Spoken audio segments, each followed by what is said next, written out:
A história republicana brasileira sempre ocorreram conflitos entre o presidente e o vice-presidente, já desde o início da República. O primeiro presidente, Deodoro da Fonseca, quando foi eleito pelo Congresso, tal qual dispunha a Constituição de 91, o vice era o almirante Eduardo Van der Kolk. Floriano Peixoto era candidato a vice na chapa de Prudente de Moraes. Acabou vencendo, já que a votação era separada, Deodoro da Fonseca para presidente e Floriano para vice-presidente e tal. Então já houve um primeiro problema ali.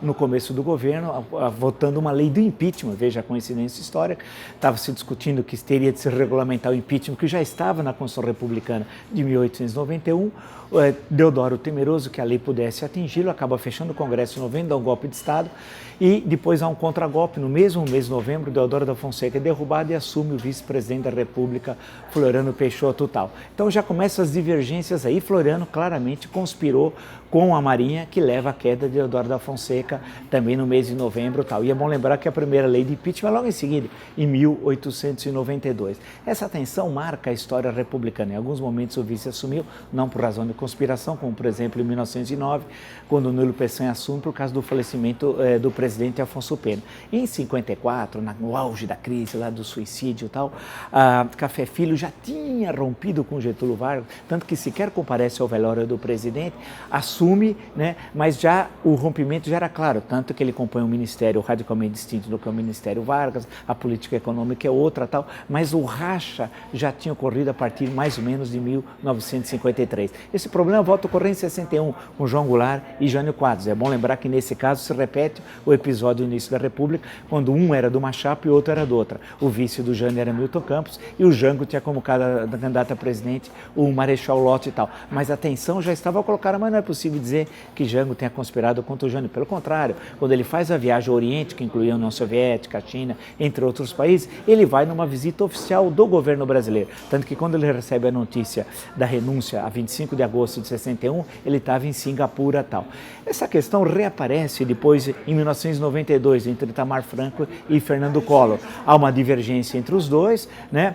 Eles tiveram problemas na campanha eleitoral, Itamar teve uma participação quase pouco relevante na campanha de 1989, durante o ano de 90 pouco aparece, quando se manifesta é contrária à privatização da Uzi Minas, 91 ele assume várias, porque o presidente Collor tinha viajado muito ao exterior, várias interinidades, Itamar assumiu, mas quando chega 92, quando cria-se a CPI, o Itamar começa a fazer um leve deslocamento, buscando um tipo de articulação, né, que pudesse, no caso, ninguém falava em impeachment ainda, né, isso nós estamos em maio, junho, e ele poderia aparecer então como o presidente que pudesse assumir caso ocorresse um processo de impedimento do presidente da República. E isso vai ocorrer em 1992. É bom lembrar que era o primeiro momento na América Latina de um impedimento no presidente. Depois vai ocorrer na Venezuela, mas é o Brasil que abre esse processo ali em 1992. E aí já no final, já por volta de agosto, setembro, claramente o Itamar articula já contra o Collor, no momento que o Collor estava absolutamente isolado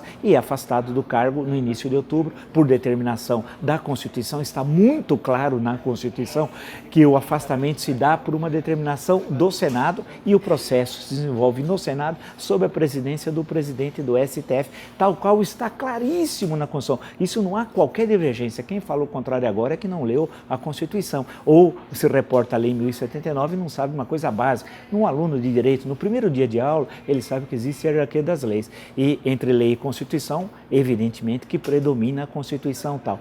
A questão que se coloca agora na conjuntura de 2015 é que a carta de ontem, do dia 7, do vice-presidente Michel Temer é um claro rompimento e não há volta, pelos termos da carta, que fala em desconfiança, fala que ele foi relegado a plano secundário, fala que ele nunca foi consultado, que os seus aliados acabaram sendo demitidos, etc. tal. Ele rompeu claramente as relações políticas com Dilma Rousseff, ou seja, e nesse sentido, ele passou para aqueles que defendem o impeachment. Isso está muito claro nessa carta, ou seja, a carta é a segunda batalha. Se a primeira foi a aceitação da denúncia e, por sua vez, a criação da comissão especial, que hoje deve se constituir, era para ser ontem, passa a ser hoje e tal, claro que o fato importantíssimo que apressa o processo histórico é a carta do Michel Temer. Ela aprofunda a crise política. Vamos ver o que vai acontecer. Nós estamos num momento da história do Brasil em que a gente não sabe, não é o que vai acontecer no mês seguinte, não é o que vai acontecer na semana seguinte, é o que vai acontecer amanhã. Nós estamos no terreno imprevisível, mas de uma coisa é certa, Dilma ficou numa situação extremamente desfavorável. Já estava em situação difícil. Com a carta de Michel Temer, ela perdeu uma parcela considerável do PMDB. O impeachment está, portanto, muito próximo.